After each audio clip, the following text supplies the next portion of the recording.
hoşlanmam Keloğlan. Ben sütten hoşlanmam Keloğlan.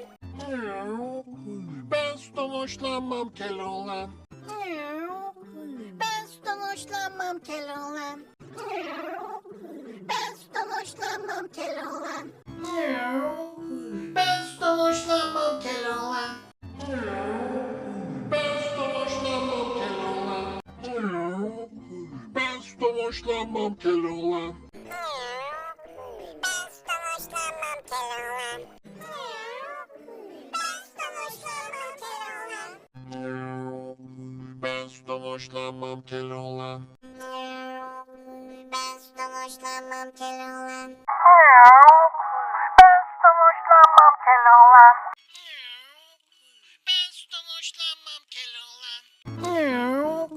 Ben sütten hoşlanmam Keloğlan. Ben sütten hoşlanmam Keloğlan. Ben sütten hoşlanmam Keloğlan. Nalolek mamal çoluk sep. Ben sütten hoşlanmam Keloğlan. Ben sütten hoşlanmam Keloğlan. Ben sütten hoşlanmam Keloğlan.